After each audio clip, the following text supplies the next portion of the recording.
महात्मा उपासक डॉक्टर सोहनराज तातेड़ पुनरुत्थान और आत्मविज्ञान के बाद अब ला रहे हैं सनातन सत्य, जैसी दृष्टि वैसी सृष्टि, कुदरत, कुदरती रचना एवं कुदरत के कानून से शाश्वत सुख की प्राप्ति। लॉग इन करें www.drsohanrajtated.com, YouTube channel doctor Sohanraj Tated, play store से डाउनलोड करें mobile app doctor Sohanraj Tated. चंदेसु निम्मलयरा आईचेसु अय्यं पयासयरा सागरवर गंभीरा सिद्धा सिद्धिं मम दिशन्तु सिद्धा सिद्धिं मम दिशन्तु। हम सभी को यह भावना पानी चाहिए कि मेरे भीतर विराजमान हे शुद्ध आत्मा भगवान, मुझे ऐसी शक्ति दो, जागृति दो कि मेरा हर क्षण राग द्वेष घटता रहे, मैं किसी के प्रति बुरे भाव न लाऊं, मेरे द्वारा किसी को दुख न हो, मैं किसी के प्रति ओपिनियन या अभिप्राय नहीं दूं, मुझे हर जन्म में मुक्ति के कर्म मिले, मुझे हर जन्म में सद्गुरु मिले और सद्ज्ञानी पुरुष मिले। मुझे ऐसी शक्ति दो, जागृति दो, आशीर्वाद दो। हे मेरे भीतर विराजमान शुद्ध आत्मा भगवान, मुझे शक्ति दो। भाई और बहनों, मातृशक्ति को नमन। आज हमारा बहुत सुंदर विषय सम, शम और श्रम की संस्कृति, ये भी त्रिवेणी संगम है। जब त्रिवेणी संगम की बात आती है तो वह होलिस्टिक हो जाती है, क्योंकि तीन चीजों के माध्यम से हम कोई भी चीज को सर्वांगीण दृष्टि से प्रस्तुत कर सकते हैं, उसको संपूर्ण दृष्टि से हम बता सकते हैं। हमारे जो भौतिक विज्ञानी हैं वो किसी भी लेबोरेटरी के अंदर प्रयोग करते हैं तो एक सा प्रयोग 3 बार करते हैं और वो जब एक सा निकल जाता है तब वो कहते हैं कि हैंस प्रूव्ड, और उसको जो है फिर आगे एक सिद्धांत के रूप में, प्रयोग के रूप में मान लिया जाता है, ऑथेंटिकेटेड हो जाता है। त्रिवेणी का बहुत बड़ा महत्व है। गंगा जमुना सरस्वती त्रिवेणी संगम, सत्यम शिवम सुंदरम त्रिवेणी संगम, ब्रह्मा विष्णु महेश त्रिवेणी संगम, सम्यक ज्ञान सम्यक दर्शन सम्यक चारित्र त्रिवेणी संगम, ट्रिपल ज्वेल्स, हे गे उपादेय, ज्ञाता दृष्टा और दे ध्याता ध्यान, हे गे उपादेय, दृश्य दृष्टि और दृष्टा। कितने कितने हम आपको त्रिवेणी संगम बतावें, ये बहुत उपयोगी है।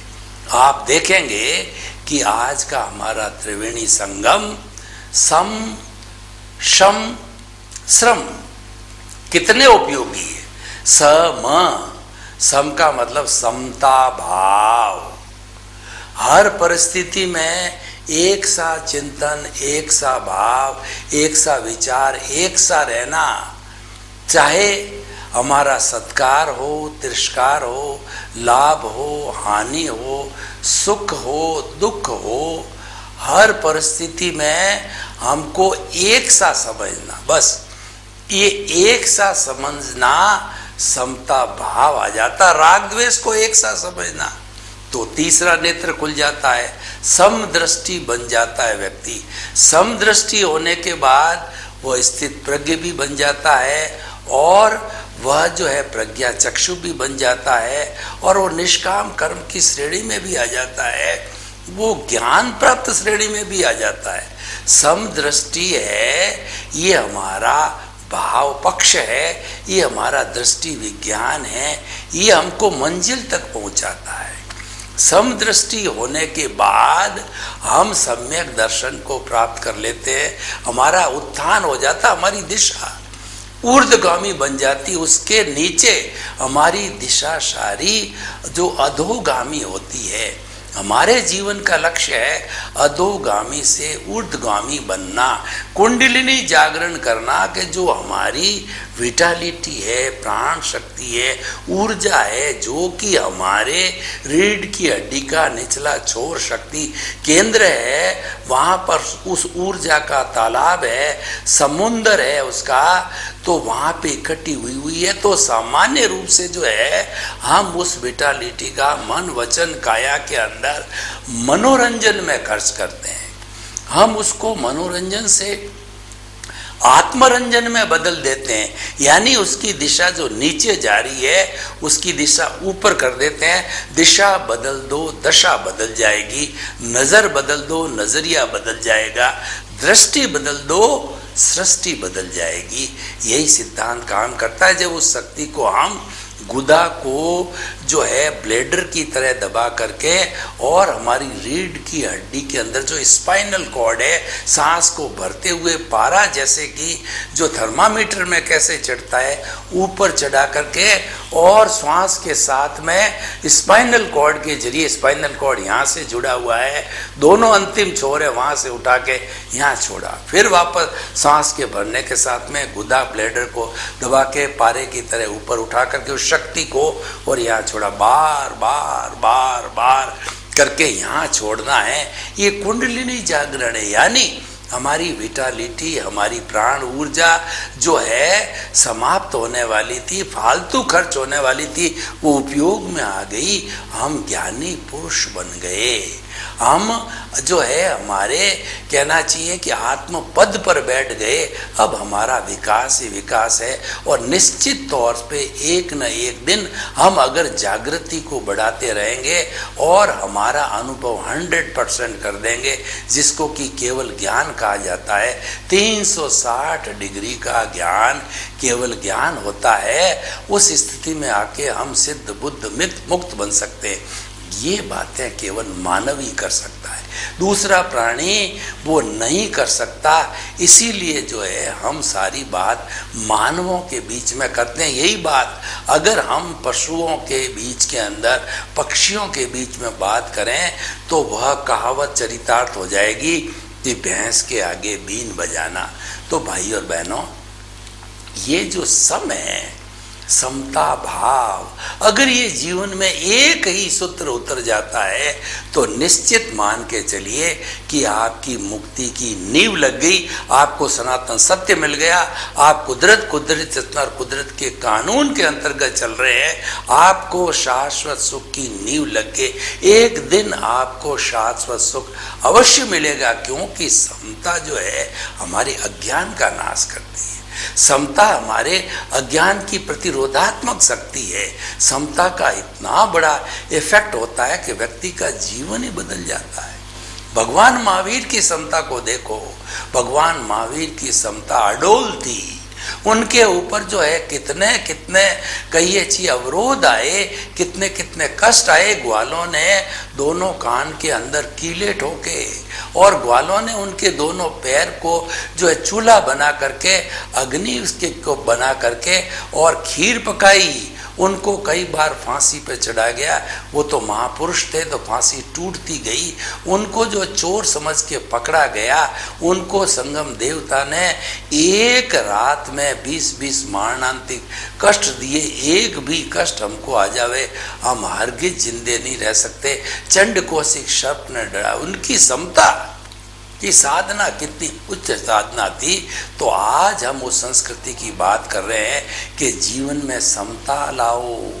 किसी ने हमको गाली दे दी, एक्सेप्ट मत करो, ठीक है, लेट इट गो, यह भी चला जाएगा। दुख आया, ठीक है, सुख आया, ठीक है, हमारी प्रमोशन हुआ, ठीक है, हमको लाभ हुआ, ठीक है, हानि हुई, ठीक है, और परिस्थिति खराब आई, यह भी चली जाएगी। हर संयोग के साथ वियोग जुड़ा हुआ है। ये संयोग वियोग कुदरत देती है। और क्यों देती है? हमारा उदय प्रारब्ध के अधीन देती है।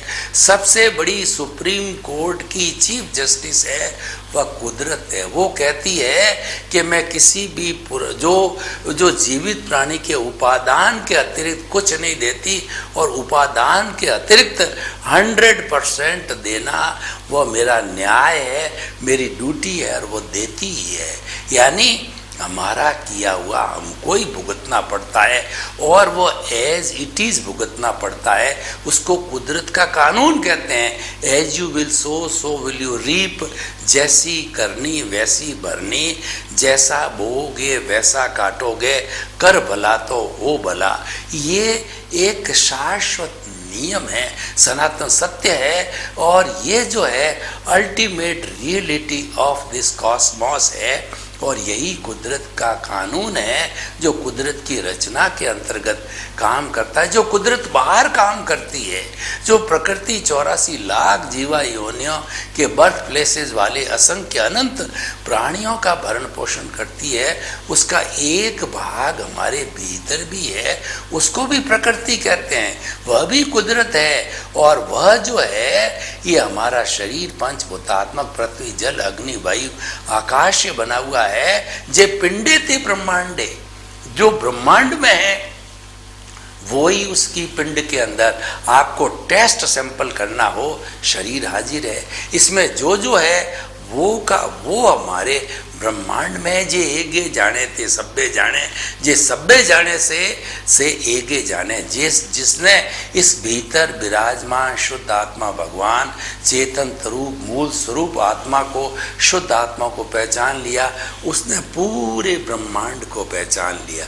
और जिसने पूरे ब्रह्मांड को पहचान लिया, इसका मतलब कन्वर्जेंट होकर के उसने एक शुद्ध आत्म तत्व को पहचान लिया। तो इसीलिए ये सारा थ्योरी ऑफ रिलेटिविटी है। हम सब परस्पर जुड़े हुए हैं। एक परिंदा भी जब इस जो है वो कॉस्मॉस के अंदर परिंदा पर मारता है तो पूरा जो है कॉस्मॉस प्रभावित होता है। इतना सूक्ष्म होता है, दिखाई नहीं देता। मैं जो बोल रहा हूँ ये कहीं नहीं जाता। भगवान महावीर जो 2500 साल पहले बोले, आज वैज्ञानिक लोग उनके अष्टस्पर्शी जो है पुद्गलों को पकड़ रहे हैं वाणी के, और वो हमारे सामने शीघ्र आने वाला भी है।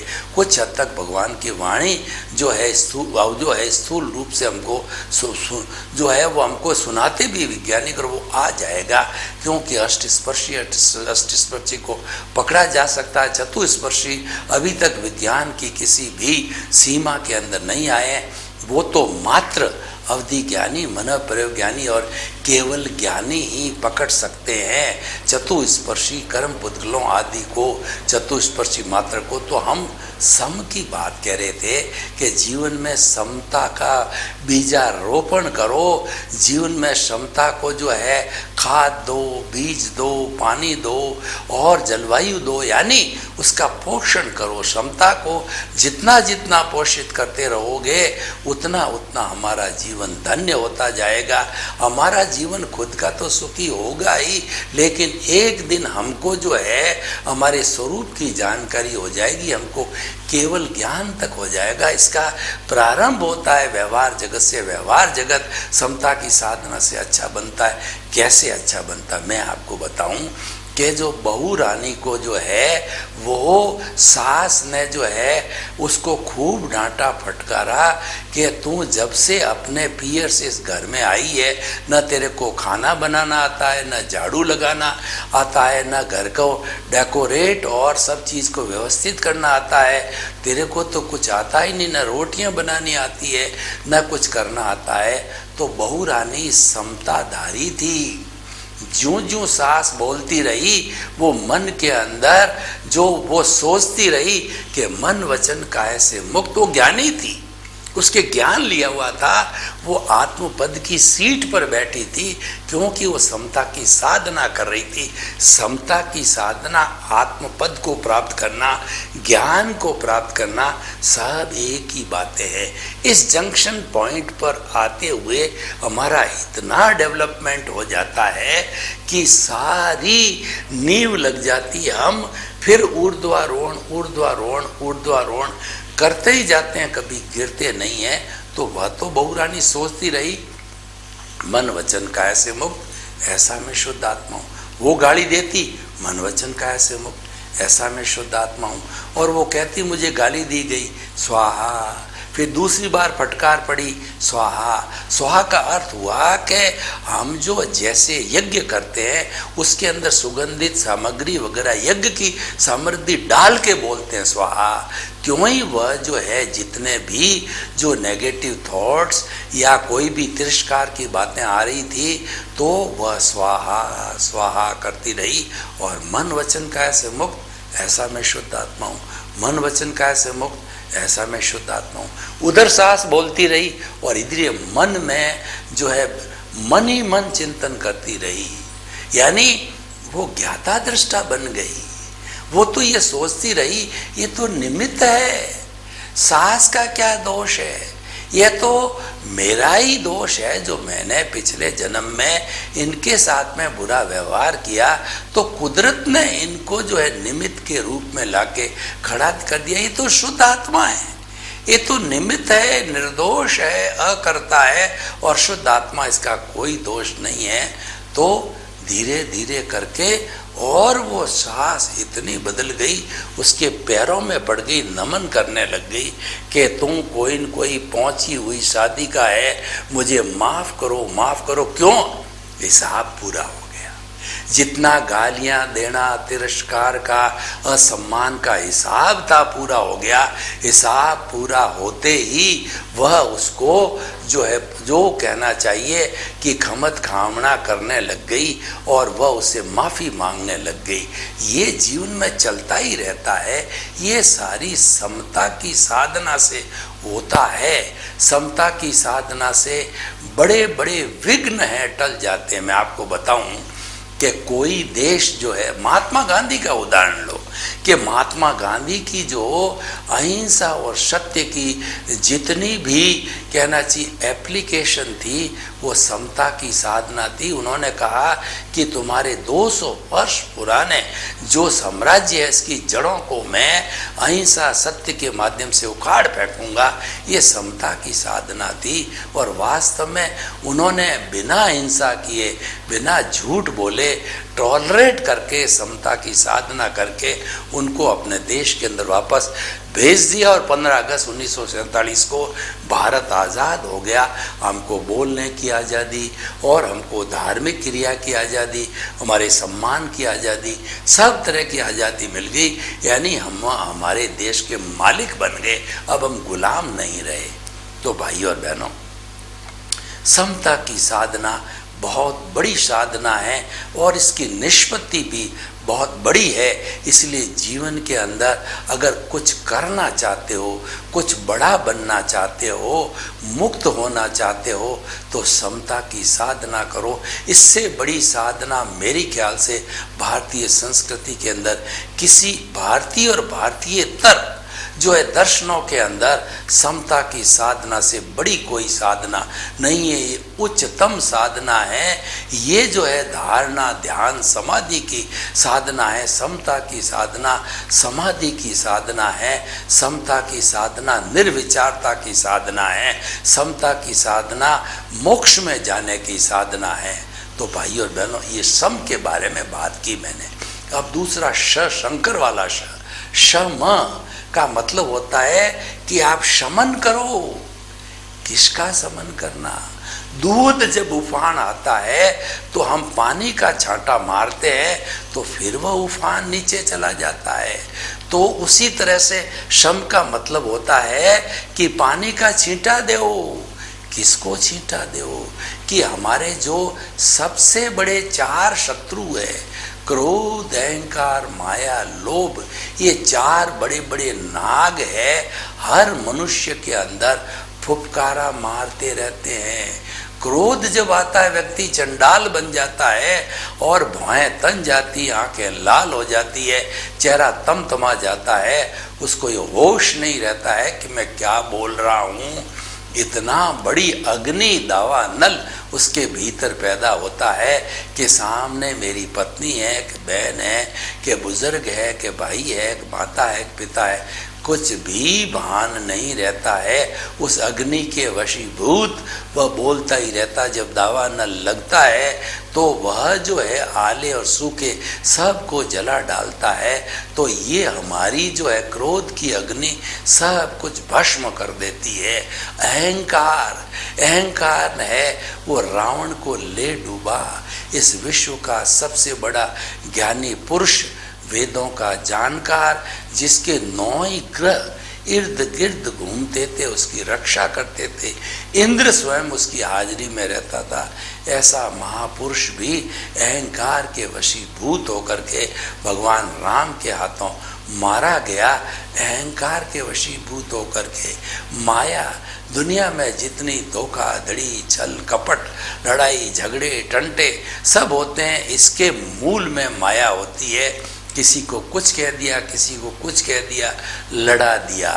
सास की जो है वह कान में जाके कुछ बोल दिया और बहू की कान में जाके कुछ बोल दिया, माता की कान में जाके कुछ बोल दिया, पिता की कान में कुछ बोल दिया और घर में लड़ाई करा दी।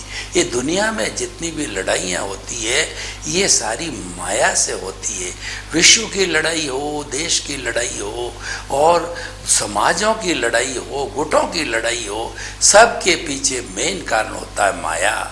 और लोभ है वह हमारा, वो कहना चाहिए ऐसा जो है एक लालच, तृष्णा, एक ऐसी एक व्यक्ति कभी धापता नहीं है। और लोभी के लिए कहा गया है कि विषयी नर की लालसा, पाम रोग की काज, लोभी की धन लालसा और तीनों बेअंदाज। ये तीनों इतना है बेअंदाज है। लोभी को कोई भी धन की आवश्यकता नहीं, कहीं लगाता नहीं और आगे पीछे कोई आवश्यकता नहीं, संग्रह करता जाता है, अपना पेट भरता रहता, अपना घर भरता रहता है और वह लोभ के वशीभूत होकर के और उसी में ही वो दफना दिया जाता है। लोभ इतना भयंकर होता है। लोभ के लिए कहा गया है कि एक व्यक्ति को पूरे सृष्टि की संपत्ति दे दो, वो धापता नहीं है, जबकि कुदरत 84 लाख जीवित प्राणियों को जो है जिनकी की संख्या असंख्य अनंत ये बर्थ प्लेसेज, उन सब का पालन पोषण उसी ही सामग्री से करती है, लेकिन एक व्यक्ति भी नहीं दापता। ये तृष्णा के कारण है, ये ग्रीड कहलाती है। ये नीड नहीं है, नीड जायज है और ग्रीड है हमारी नाजायज है। तो जो नीड है वो उपादेय है, ग्रीड है वो ये है। तो इसीलिए हमको इनको दबाना चाहिए।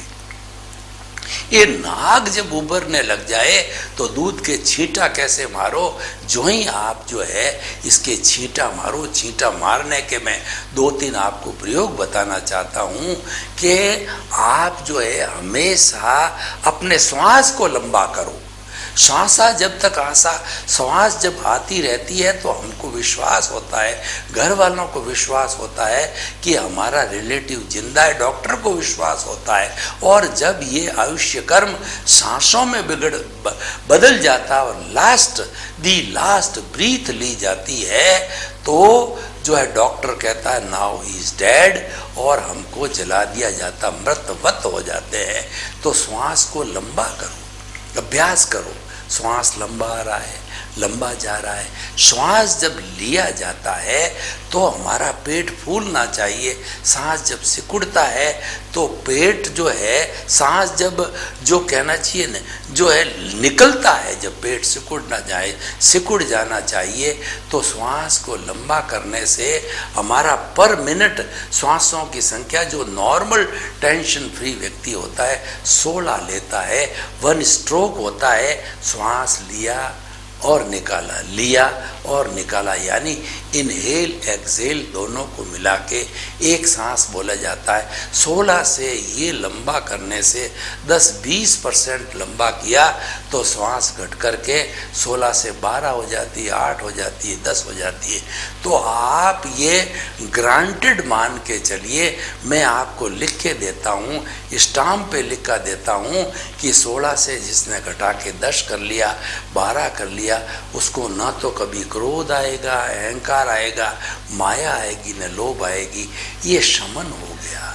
शमन करने का ये बहुत बड़ा जो है वह उपाय है। दूसरा, हम इन नागों का शमन कैसे करें कि वो नाग जब भी फुफकारते हैं तो आपको ये भीतर ही भीतर मानसिक रूप से चिंतन करना है, ये नाग तो मेरे मन वचन काया से जुड़े हुए हैं और वो मैं नहीं हूँ, ये मन वचन काया से मुक्त मैं ऐसा शुद्ध आत्मा हूँ, वो मैं हूँ ही नहीं। मैं तो जो नाग जो उफन रहे हैं वह मैं हूं ही नहीं। तो ऑटोमेटिकली समन हो गया। कोई आपको कहे कि सोहन राज ने ये बुरे कार्य किए, ये गलत काम किए, अनैतिकता के काम किए, लोग गालियां देते हैं, लोग निंदा करते हैं, भाई मैं तो सोहन राज नहीं हूँ, मैं तो आत्म पद पर बैठा हुआ हूँ, मैं तो मन वचन काया से मुक्त ऐसा शुद्ध आत्मा हूँ। सोहन राज तो मन वचन काया का नाम है, मैं नहीं हूँ, मैं तो शुद्ध आत्मा हूँ। जब मैं अपने आप को सोहन राज मानता ही नहीं, इसको गाली दे, तिरस्कार करे, बोले तो मुझे क्या फर्क पड़ने वाला। सोहन राज तो पड़ोसी का नाम है, मुझे नहीं कह रहे हैं, पड़ोस में बैठा सोहन राज को कहा जा रहा है। ये मैं तो यह मस्तिष्क जो हमारा दर्शन केंद्र है उसमें रहने वाला शुद्ध आत्मा हूँ, और ये सोहन राज रूपी पुतला है, ये नाभि में रहने वाला है, तो मैं तो केवल उसका ज्ञाता हूँ, दृष्टा हूँ कि सोहन राज के मन वचन काया क्या कर रहे हैं, खाली देखता हूँ, जानता हूँ, मैं सोहन राज नहीं हूँ।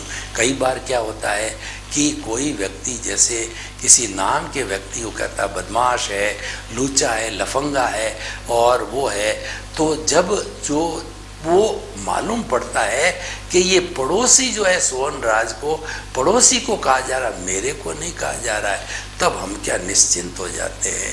और जब मैं सोचने लग जाऊँ मेरे को कह रहा है तो राग द्वेष पैदा होते हैं, और उनको उन नागों को जो पुकारने का समय मिल जाता है, पोषण मिल जाता है, उनको हवा मिल जाती है, क्योंकि हम उसके साथ जुड़ गए। आप किसी के साथ जुड़ते हो तो उस पार्टी के बन जाते हो, आप पक्षपात में जुड़ जाते हो, और ये राग द्वेष पक्षपात है।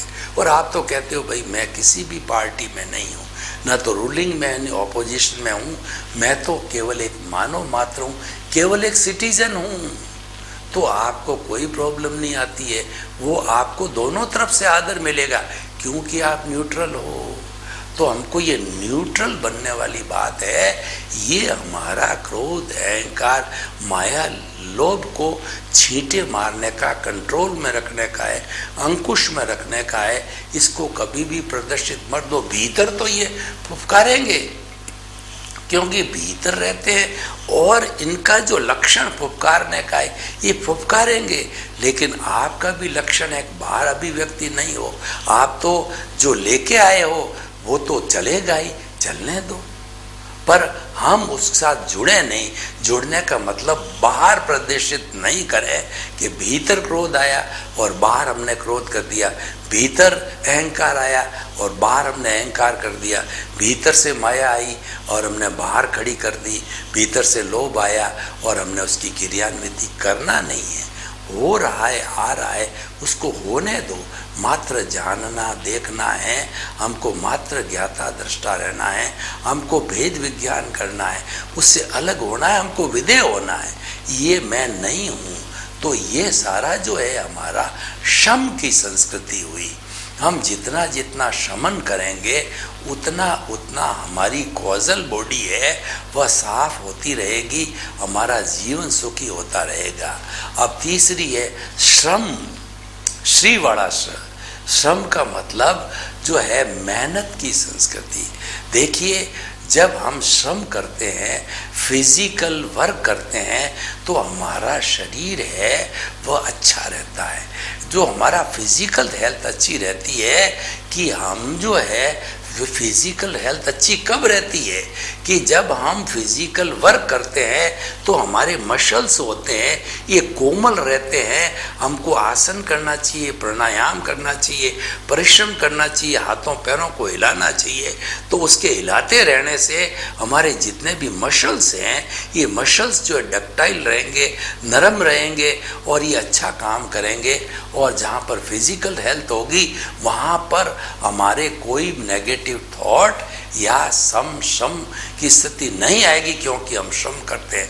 तो हमारा ये निवेदन है कि जीवन में शम और श्रम की संस्कृति को अपना करके हमारे व्यवहार जगत को अच्छा बनावें और निश्चय जगत को सुंदर बनावें। सर्वे भवन्तु सुखिनः, सर्वे सन्तु निरामया। लोक के सब जीवों को सुख मिले, शांति मिले, आनंद मिले, प्रेम मिले, मुक्ति मिले और सबको सुख मिले। आपके प्रति मंगल भावना। ओम शांति। महात्मा उपासक डॉक्टर सोहनराज तातेड़ पुनरुत्थान और आत्मविज्ञान के बाद अब ला रहे हैं सनातन सत्य, जैसी दृष्टि वैसी सृष्टि, कुदरत, कुदरती रचना एवं कुदरत के कानून से शाश्वत सुख की प्राप्ति। लॉग इन करें www.drsohanrajtated.com। YouTube channel doctor Sohanraj Tated. Play store से डाउनलोड करें mobile app doctor Sohanraj Tated.